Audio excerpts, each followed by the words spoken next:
रावण इसलिए बोलता था एक बार विलोक ममोरा, क्योंकि सीता के पास एक वरदान था। सीता के पास एक वरदान था। क्या वरदान था?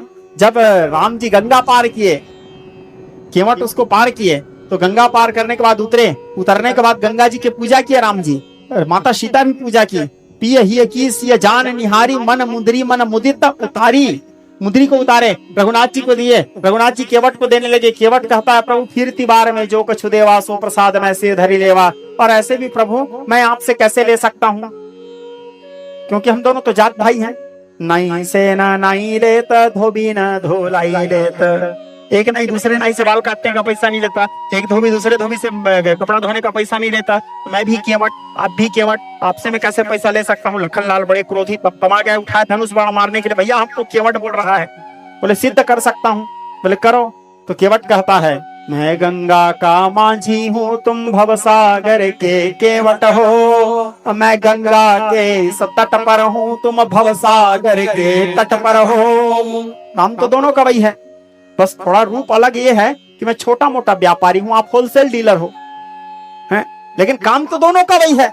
मैं गंगा का माझी हूँ, तुम भवसागर के केवट हो। मैं गंगा के तट पर हूँ, तुम भवसागर के तट पर हो। मजदूर कभी मजदूरों से मजदूरी लेते हैं भैया, मल्लाह कभी मल्लाह से मल्लाही लेते हैं भैया। और उसके बाद भी अपने को ऋणी समझते हो तो कर भी वही पटा देना। और मैं तुमको पार लगाया हूँ, तुम मुझको पार लगा देना।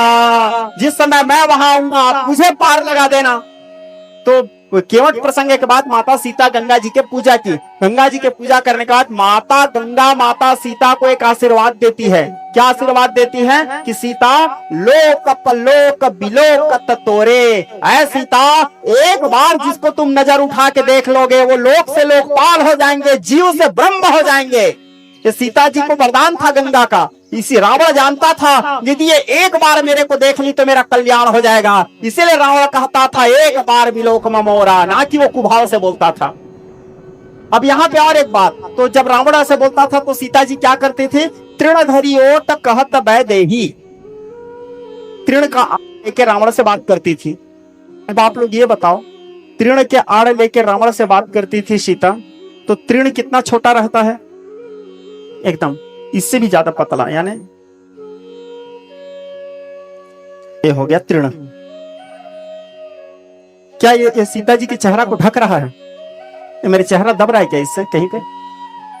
तो जब सीता जी के चेहरा ढक ही नहीं रहा है तो सीता जी तो डायरेक्ट बात कर सकती थी रावण से, वो तृणों को दिखा के क्यों बात करती थी? और यदि सीता जी को ओट लेना भी रहता तो सीता जी तो साड़ी पहनी थी, घूंघट काट लेती, घूंघट काट के बात करती, सीधा से बात है। तृण लेके क्यों बात करती थी?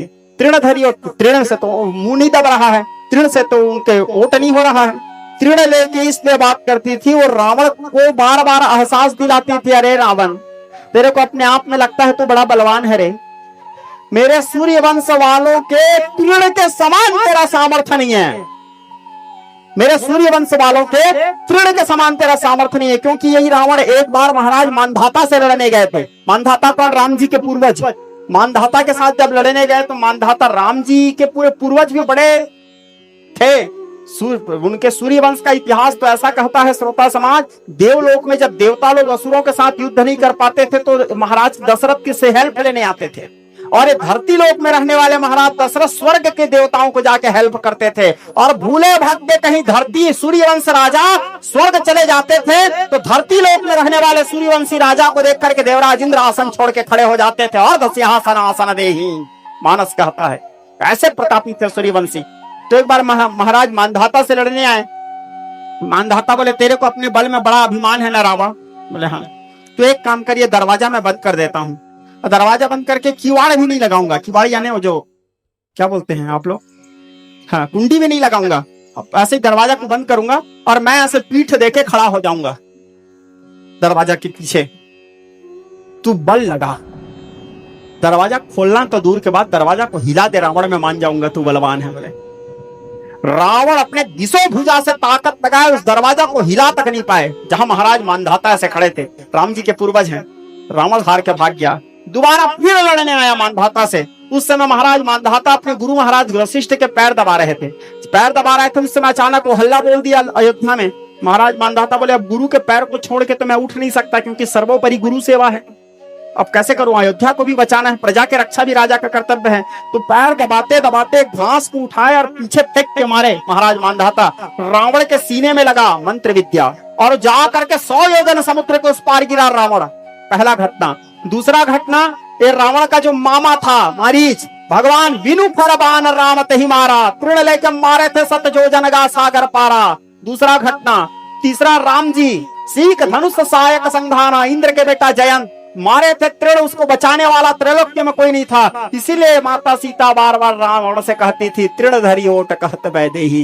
इसीलिए बार बार घास को लेके बोलती थी मेरे सूर्य ज्यादा बल का बात करता है रे रावण, तेरा सामर्थ्य तो मेरे सूर्य वंश वालों के घास के टुकड़े के समान नहीं है। इसीलिए तृण धरी। ऐसे ही भक्ति वीडियो देखने के लिए हमारे चैनल को सब्सक्राइब करें। जय श्री राम।